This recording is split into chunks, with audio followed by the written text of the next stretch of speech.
संत शिरोमणि आचार्य गुरुवर श्री विद्यासागर जी महाराज की जय। अरहम योग प्रणेता पूज्य गुरुवर श्री प्रणम सागर जी महाराज की जय। ओम अरहम नमः। धर्म प्रेमी बंधुओं, श्री तत्वार्थ सूत्र ग्रंथराज जी के पंचम अध्याय की कक्षा में आप सभी का स्वागत है। अब हम अध्याय 5 में सर्वज्ञ देव द्वारा बताए गए जैन कॉस्मोलॉजी का अध्ययन करेंगे, जिससे हमारी ब्रह्मांड की रचना संबंधी कॉन्सेप्ट्स क्लियर हो जाएंगे और हमारे मोक्ष मार्ग को और भी सुदृढ़ बनाएंगे। मोक्षमार्गस्य नेतारं भेक्तारं कर्मभूरतां ज्ञातारं विश्वतत्त्वानां वन्दे तद्गुणलब्धये। देवादिदेव आदिम तीर्थंकर श्री ऋषभनाथ भगवान की, वर्तमान शासन नायक श्री वर्धमान महावीर भगवान की, परम पूज्य आचार्य गुरुवर श्री विद्यासागर जी महाराज जी की। तत्वार्थ सूत्र ग्रंथराज में पंचम अध्याय के माध्यम से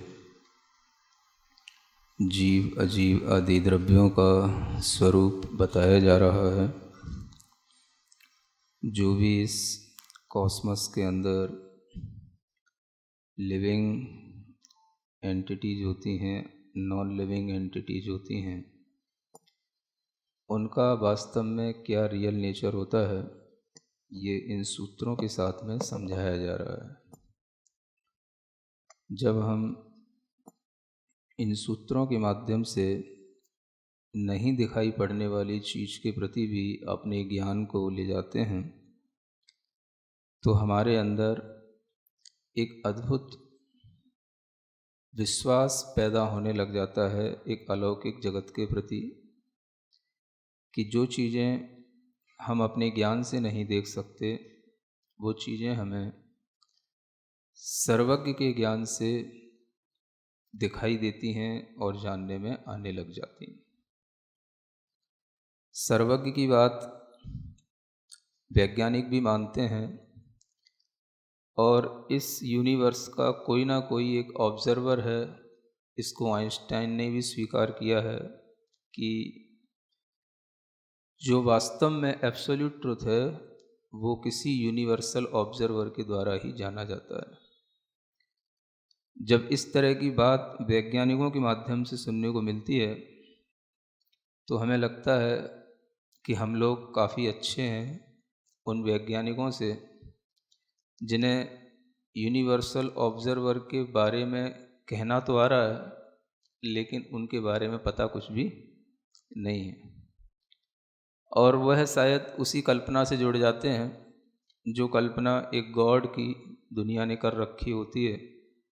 लेकिन उन सब से हट कर के जब हम एक गॉड की कल्पना नहीं करते हुए हर आत्मा के अंदर जो दिव्यत्व, जो उसके अंदर डिविनिटी छिपी हुई है, उसको जब हम जागृत करने वाले तीर्थंकरों की बात करते हैं, तो हमें पता पड़ता है कि यूनिवर्सल ऑब्जर्वर भी इनफाइनाइट हो सकते हैं। एक सिंगल गॉड हमेशा यूनिवर्सल ऑब्जर्वर बना रहे और उसी के लिए सब कुछ ऑब्जर्व करने में आए, बाकी सब ब्लाइंड रहें, इस तरीके की फिलॉसफी जैनिज्म में नहीं होती है। तो ये सब जानते हुए कल आपको बताया था कि धर्म अधर्म और जो एक जीव के प्रदेशों की बात है, वो असंख्यात रूप में होती है। ये संख्यात, असंख्यात और अनंत की गणना जो हमको बताई जाती है, ये अपने आप में साइंस भी है, और इस साइंस के साथ साथ हमारे अंदर अनंत से भी अपने ज्ञान को खेलने का एक मौका मिलता है। क्या कहा? अनंत संख्या वाली चीज़ों से भी ज्ञान को खेलने का एक मौका मिलता है। आखिर खेलता कौन है? दुनिया में सब लोग अपने अपने फील्ड में खेल ही तो रहे होते हैं, और सब कुछ खेल ज्ञान से ही होता है। बच्चे अपने इंटरेस्ट के अनुसार अपनी मोबाइल के गेमों में खेलते हैं, बड़े हो जाते हैं आदमी पैसे में खेलने लग जाता है, और जो थोड़ा सा स्पिरिचुअल हो जाते हैं वो अपनी नॉलेज के साथ में ऐसे जो अनंत को जानने वाले विज्ञान हैं उनके साथ में खेलने लगते हैं। तो अगर हम अपनी नॉलेज को इस तरीके से लगा दें कि जहाँ पर हमारे लिए अनंत का भी कैलकुलेशन करने आने लगे, अनंत में भी हम कंपैरिजन करने लगें, अनंत में होने वाली चीज़ों को भी हम जानने लगें, तो हमारा ज्ञान यहाँ पर बैठे बैठे भी बहुत बड़ा हो जाता है। और इस तरह के खेल में अगर हमारा ज्ञान लग जाता है तो फिर हमें जो छोटा मोटा ज्ञान है वो अपने आप हासिल हो जाता है। उसी को समझने के लिए आपको अनंत की ओर ले चलते हैं कि ये तो आपको पता हो गया कि असंख्यात संख्या में क्या क्या है। आगे अनंत प्रदेशों के बारे में बताने के लिए एक सूत्र आता है, आकाशस्यानंताः। कहते हैं कि आकाश के अनंत क्या है?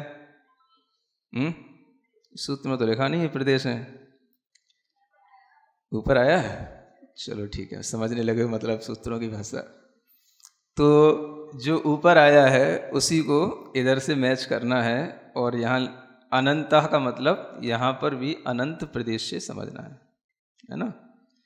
आकाश भी एक द्रव्य है और वह अनंत प्रदेश वाला है ना। प्रदेश का मतलब आपके दिमाग में ये होना चाहिए कि प्रदेश कहते ही हमें एक सिंगल जो परमाणु होता है ना, आज की भाषा में हम उसे एटम जरूर कहें, लेकिन उसका जो अपने दिमाग में फिगर बनना चाहिए वो इस रूप में कि वो एक अविभाज्य कण होता है।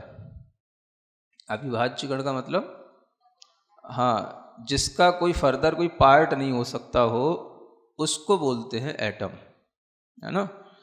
तो इस तरीके का कोई एटम, इस तरीके का कोई पार्टिकल, इस तरीके का कोई सबसे फाइनेस्ट जो पुद्गल का ये हिस्सा होगा, उसके माध्यम से ही सब कुछ ये गणना की जाती है।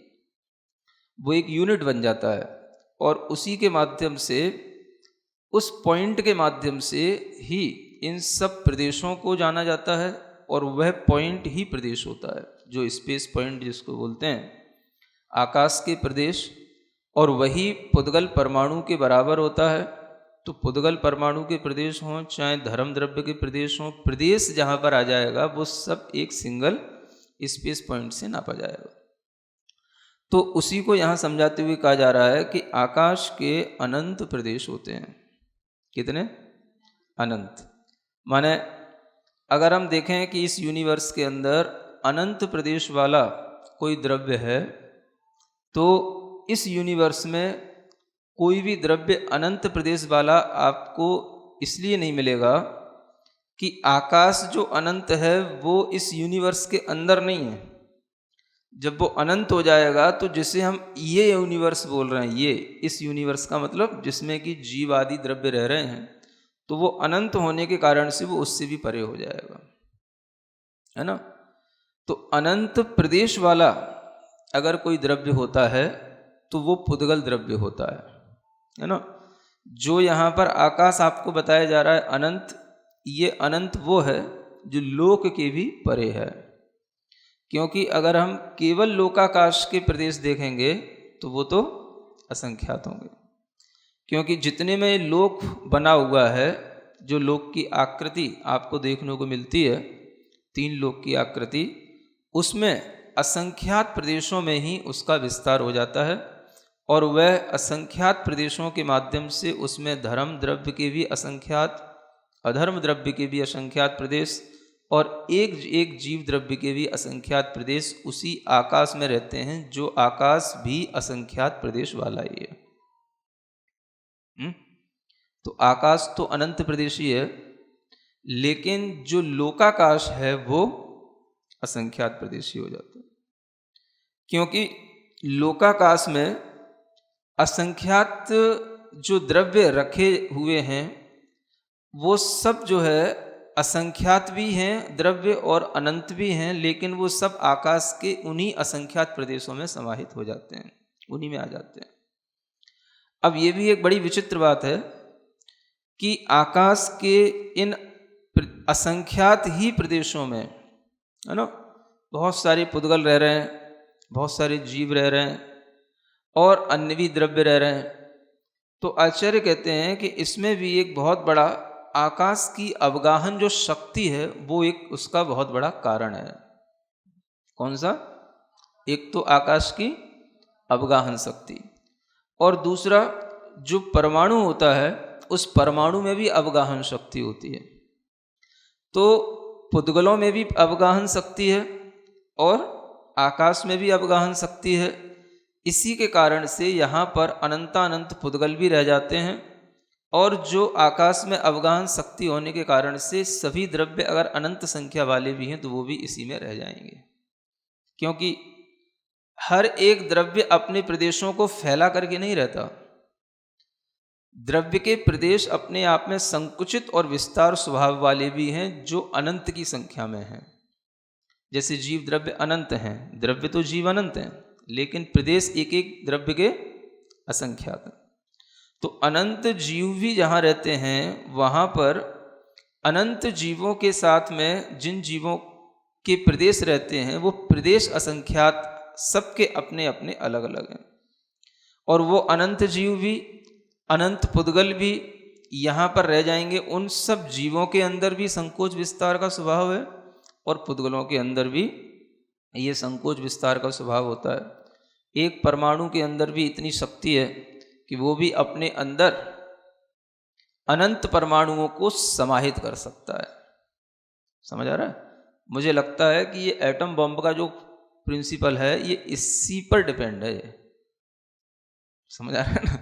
एटम को बॉम्ब बनाना माने एक परमाणु में अनंत परमाणुओं की शक्ति डालना, ये अपने आप में ये जो विज्ञान ने डिस्कवर किया है ये इसी सिद्धांत से हुआ है। ये सभी आचार्यों ने माना है। एक परमाणु के पास में इतनी अवगाहन शक्ति है तो हम उसी का फायदा उठाते हैं। समझ आ रहा है? और इस तरह की शक्ति हमें महसूस भी होती है। चलो ये तो चलो ऐसी चीज़ें होंगी जो इनविजिबल है, हमें देखने में नहीं आती, है ना।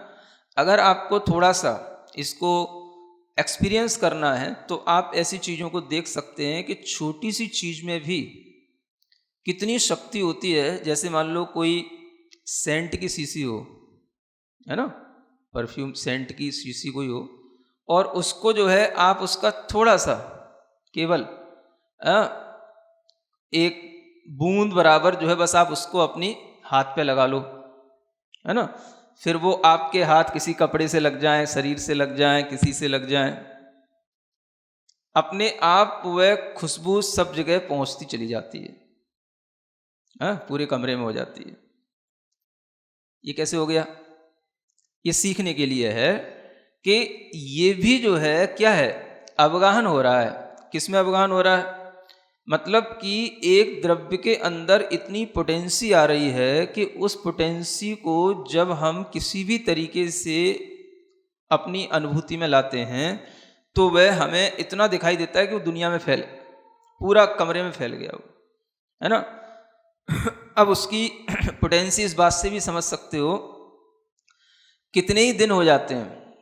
मान लो आपने जिस कपड़े पे सेंट लगाई, एक बार स्प्रे किया, है ना, अब वो कपड़ा जिन कपड़ों के संपर्क में आएगा, है ना, जिस स्थान पर रखा रहेगा, जिन और दूसरे कपड़ों के साथ रखा रहेगा, वो सब सेंटेड हो जाएंगे। कहाँ से आ गया ये सब जो है क्या है, जो पुद्गल द्रव्य के अंदर अवगाहन शक्ति है उसी शक्ति के फैलाव से ये सब हो रहा है ना। एक अणु के अंदर इस तरह से जब अनंत परमाणु समा जाते हैं तो एक बूंद कोई भी उस सेंट में भी इस तरीके की क्षमता वाले अनंत परमाणु उसमें समाहित हो जाते हैं। जब वो बिखरते हैं, फैलते हैं, तो उस सब जगह जो है उसी तरीके का एक वातावरण तैयार कर देते हैं। ये चीज़ें सीखने के लिए इसलिए हैं कि इसी से आपको पता पड़ेगा कि ये पुद्गल में भी इसी तरीके की क्षमता है और जीव में भी इसी तरीके की क्षमता है। इस कारण से जीव और पुद्गल इन दोनों के जो प्रदेश होते हैं वो प्रदेश अपने आप में कभी भी स्थिर से नहीं रहते। समझ आ रहा? जीव में दो प्रकार के प्रदेश होते हैं, एक चल प्रदेश होते हैं, एक अचल प्रदेश होते हैं हर जीवात्मा में, है ना।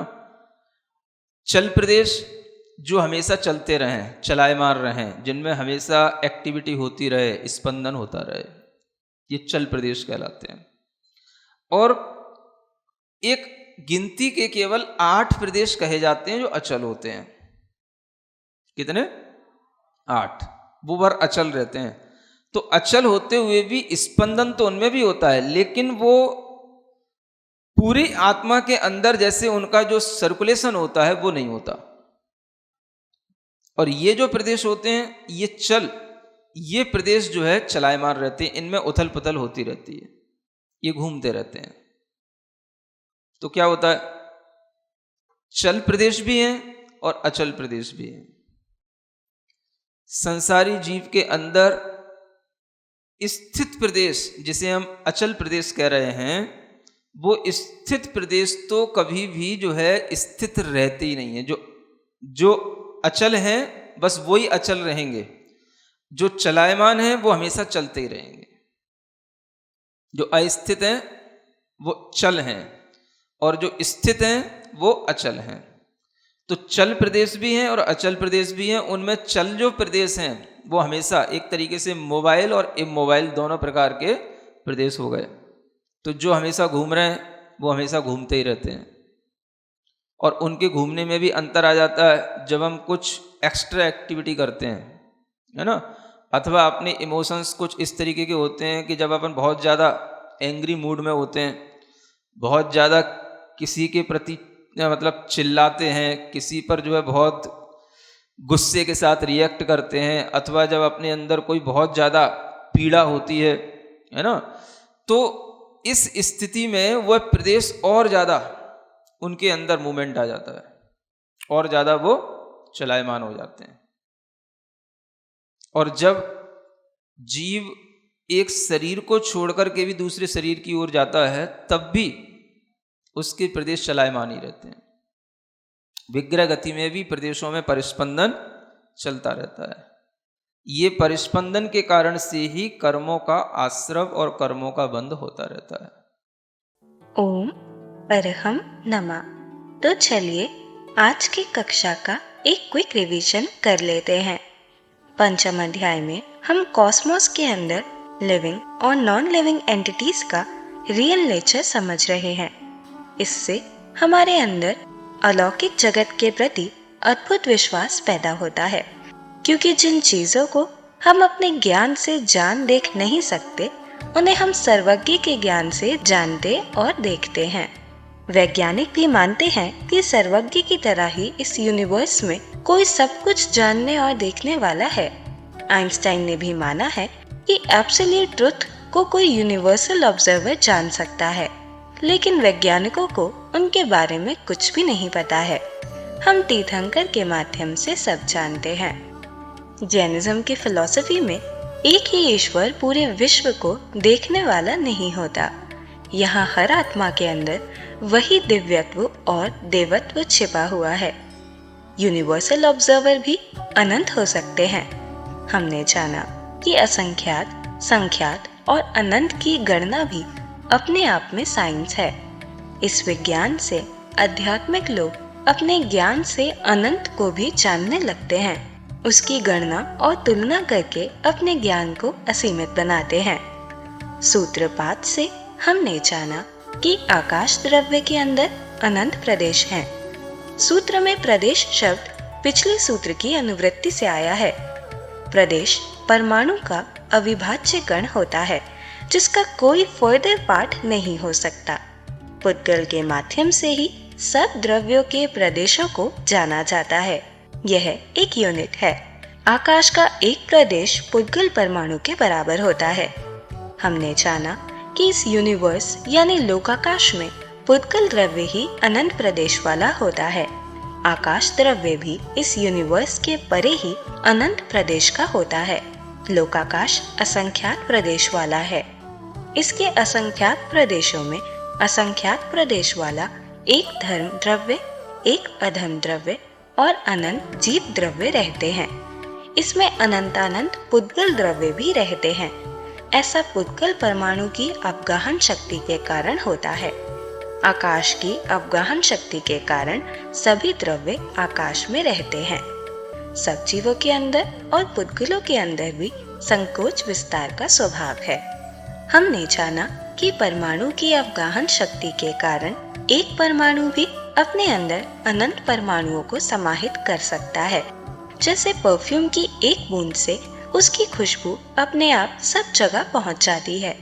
एक बार परफ्यूम लगे कपड़े के संपर्क में आने से वो भी खुशबूदार हो जाता है। पुद्गल द्रव्य की अपगाहन शक्ति के फैलाव से ये सब होता है। मुनिश्री के अनुसार एटम बॉम्ब का सिद्धांत भी इसी पर आधारित है। यहाँ एक परमाणु में अनंत परमाणुओं की शक्ति को विज्ञान ने डिस्कवर किया है। हमने जाना कि जीव और पुद्गल के प्रदेश कभी भी स्थिर नहीं रहते।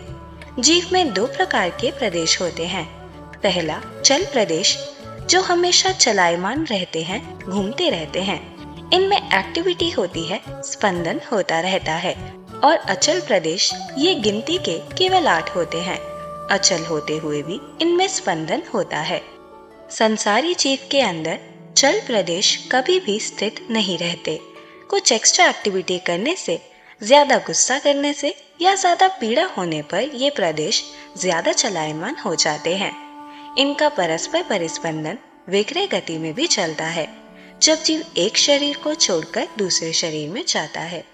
इस परिस्पंदन के कारण ही कर्मों का आश्रव और बंध होता है। तो चलिए अब हम सभी चुनवानी स्तुति करेंगे और तत्पश्चात समय होगा आज के सवाल का।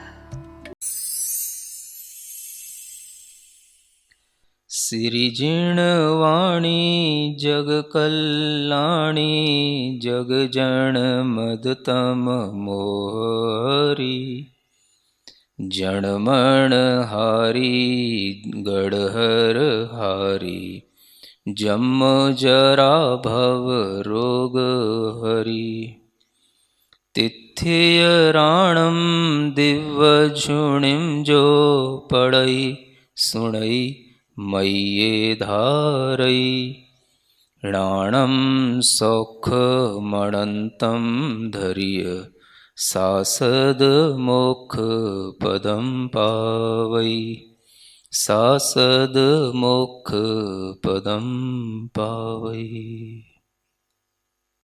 अब समय है आज के प्रतियोगिता प्रश्न में भाग लेकर आकर्षक पुरस्कार जीतने का। आप अपने फोन को QR कोड स्कैन करने के लिए तैयार रखें या दिए गए लिंक पे जाएं।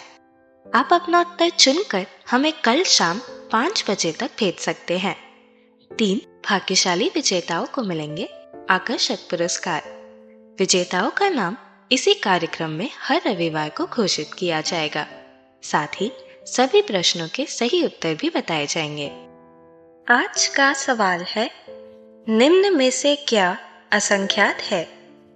जीव द्रव्य, पुद्गल द्रव्य, आकाश के प्रदेश, लोकाकाश के प्रदेश। अध्याय 5 की कक्षा 12 के आज के सवाल का सही उत्तर है आकाश। अगर आप किसी कारणवश कोड को स्कैन ना कर पाए हों तो आप क्लास की वेबसाइट पर जाकर भी उन्हें अटेम्प्ट कर सकते हैं। इस लिंक पर जाएं या QR कोड को स्कैन करें।